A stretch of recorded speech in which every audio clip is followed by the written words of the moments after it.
Assalamualaikum warahmatullahi wabarakatuh. Swastiastu, Shalom, Namo Buddhaya, Salam sejahtera bagi kita semua. Sebelumnya, perkenalkan kembali, nama saya Rahmayani Ramadan dari kelas A dengan NIM 24095111101. Pada kesempatan kali ini, saya akan membahas suatu kasus kembali mengenai suatu penyakit reproduksi yang mengancam produktivitas hewan ternak dalam industri peternakan, yakni yang berkaitan dengan bakteri brucellosis, khususnya yang menyerang pada sapi. Dilatar belakangi oleh penyakit brucellosis yang merupakan salah satu isu kesehatan hewan dan masyarakat yang menarik banyak perhatian di tingkat global, menjadikannya salah satu penyakit hewan menular strategis atau PHMS yang patut mendapat perhatian serius. Mengapa? Karena brucellosis memiliki sifat zoonosis yang cukup tinggi, di mana hewan ternak bertindak sebagai reservoir utama dan penularan ke manusia terjadi melalui kontak langsung dengan cairan abortus atau konsumsi produk hewan yang tidak dipasteurisasi. Nah, oleh karena itu, pengawasan, pengendalian, dan juga pemberantasan brucellosis pada hewan ternak merupakan imperatif kesehatan masyarakat yang krusial untuk melindungi kesehatan ternak sekaligus mitigasi resiko penularan pada populasi manusia. Selanjutnya, dengan studi kasus pada sebuah peternakan di salah satu kabupaten yang ada di Indonesia, ditemukan sapi yang dicurigai terinfeksi bakteri Brucella. Nah, dari hasil pelaksanaan kegiatan pengamatan penyakit melalui surveillance, pencegahan dan pengendalian serta penanggulangan brucellosis di kabupaten tersebut pada tahun 2022, sebanyak 120 sampel serum dilakukan uji RBT dan ditemukan sebanyak 4 sampel positif RBT. Dan kemudian dilanjutkan dengan uji CVT yang menunjukkan hasil positif pada 2 sampel tersebut. Nah, baik, selanjutnya kita akan membahas lebih dalam mengenai brucellosis itu sendiri. Nah, apa sih itu brucellosis? Brucellosis merupakan penyakit menular pada ternak yang disebabkan oleh bakteri Brucella abortus yang menyerang pada sapi. Dan juga ada Brucella melinthisis yang menyerang pada kambing dan juga domba, serta Brucella Swiss yang menyerang pada babi. Nah, bakteri ini memiliki karakteristik khusus yang mendukung kemampuannya sebagai patogen intraseluler. Brucella tergolong dalam kelompok alpha Proteobacteria dan menunjukkan adaptasi evolusioner yang mengagumkan sebagai patogen intraseluler fakultatif. Nah, dapat dilihat pada gambar di samping, dari segi morfologinya, Brucella memiliki bentuk seperti koko basil dengan ukuran 0,5 sampai dengan 0,7 mikrometer kali 0,6 sampai dengan 1,5 mikrometer, bersifat non-motil dan tidak memiliki kapsul. Nah, karakteristik pewarnaan gram yang negatif menunjukkan struktur dinding sel yang khas, di mana mengandung lipolisakaridae dengan aktivitas endotoksik yang rendah dibandingkan dengan bakteri gram lainnya. Hal ini berkontribusi pada kemampuan bakteri untuk menghindari deteksi oleh sistem imun inang secara efektif.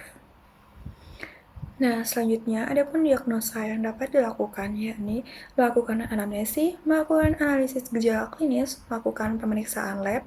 Nah, ada beberapa pemeriksaan lab yang dapat dilakukan. Yang pertama, isolasi dan identifikasi. Yang kedua, ada uji serologi dan juga yang ketiga, uji PCR. Nah, ada pun gejala klinis yang dapat ditemukan. Yang pertama, pada sapi betina yang telah terinfeksi brucellosis, terdapat aborsi pada trimester akhir atau pada bulan ke-5 hingga bulan ke-9 pada masa keguntingan, diikuti oleh retensi plasenta lebih dari 24 jam, kelahiran anak yang lemah, prematur, atau bahkan mati. Yang terakhir, terjadi matritis dengan keputihan, penurunan produksi susu, dan juga infertilasi akibat kerusakan endometrium. Baik, selanjutnya ada pun patogenesis dan juga cara penularannya. Brucella SPP merupakan bakteri intraseluler fakultatif yang mampu bertahan hidup dan berkembang biak di dalam makrofag hostnya. Nah, sifat ini memberikan keuntungan besar bagi bakteri tersebut karena dapat menghindari sistem imun humoral, di mana terutama antibodi dan komplement, serta mampu menghambat fusi fagosom dengan lisosom sehingga tidak mudah dihancurkan oleh enzim lisosom.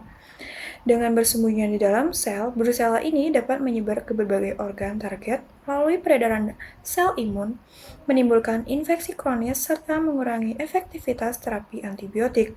Nah, kemampuan intraseluler ini menjadi faktor utama keberhasilan Brucella sebagai patogen yang persisten pada sapi maupun manusia.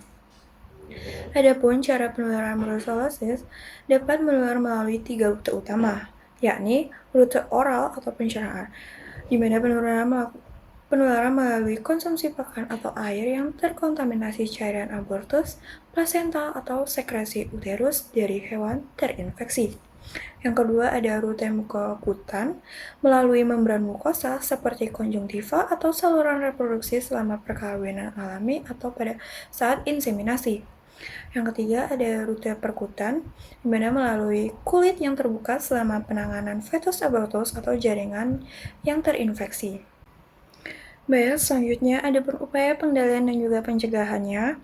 Pengendalian brucellosis membutuhkan implementasi strategis terintegrasi sesuai protokol nasional pada peraturan Menteri Pertanian Nomor 1 Tahun 2023 yang meliputi surveillance aktif dan pelaporan cepat pada hewan yang terinfeksi. Yang kedua, tes dan pemusnahan atau stamping out hewan reaktor positif. Yang ketiga, vaksinasi strategis di daerah endemik yang banyak terpapar bakteri Brucella. Yang keempat, pengendalian lalu lintas hewan dengan sertifikat kesehatan. Yang terakhir, penerapan biosecurity yang ketat. Baik, sebagai penutup dan juga kesimpulan sasaran, brucellosis pada sapi secara spesifik disebabkan oleh bakteri Brucella abortus yang merupakan penyakit infeksius bersifat zoonosis yang menimbulkan ancaman serius terhadap sektor peternakan dan juga kesehatan masyarakat. Manifestasi klinis utamanya pada sapi betina adalah abortus pada trimester akhir kebuntingan yang sering diikuti oleh retensi plasenta dan juga infertilisasi, sehingga secara signifikan menurunkan efisiensi reproduksi dan produktivitas peternakan, termasuk penurunan hasil susu. Nah, pengendalian dan juga pencegahan brucellosis dapat melalui screening rutin, pemisahan atau pemotongan ternak reaktor positif, dan vaksinasi menjadi langkah strategis dan esensial dalam menjaga keamanan pangan dan kesehatan publik. Pencegahan dan pemberantasan yang terintegrasi dan berkelanjutan merupakan kunci untuk mencapai status bebas brucellosis. Baik, sekian pemaparan CBL dari saya. Apabila ada kesalahan kata dan juga ucapan, saya mohon maaf. Saya tutup dengan wassalamualaikum warahmatullahi wabarakatuh.